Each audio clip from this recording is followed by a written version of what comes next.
I was fighting to keep your kids, my kids, and grandkids didn't have to go through what I went through. Horace Williams remembers the mistreatment. And they treated us like devils. From those he fought for after returning home from Vietnam. I thought we earned that right to be treated right until I got back home.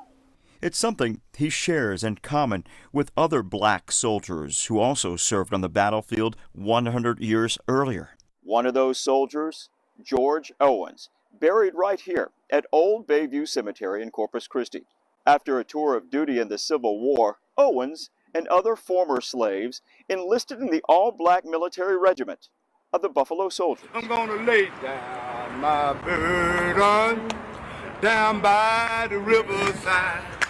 Horace Williams feels a connection to those Buffalo Soldiers, so much so he portrays them in reenactments. So I took two of my horses out there. He reveals the time that George Owens and other black soldiers actually got paid and were insured rights that were banned in southern states at the time. He got his freedom. By joining the Army, he got his freedom. But when they left military service and returned to society, Owens and others had fewer rights. You seen a black man in a blue uniform, it was frowned upon in Texas. It wasn't until the late 1860s and 70s before they were even granted citizenship and allowed to vote.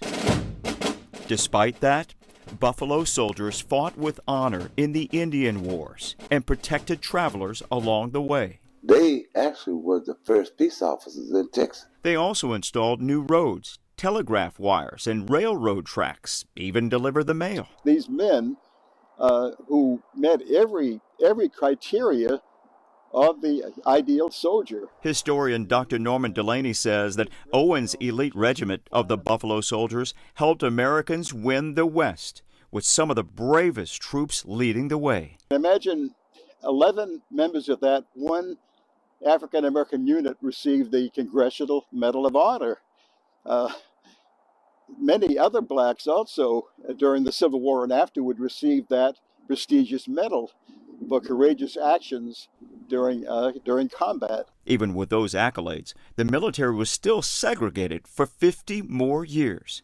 And as strides have been made since then for equality in military ranks, Williams believes there's still more work to be done and even more history to be told, especially to younger audiences. I let them know by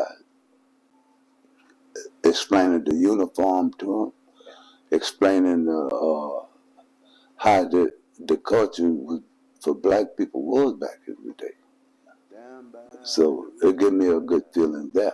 Down by the riverside, I'm gonna lay down my burden.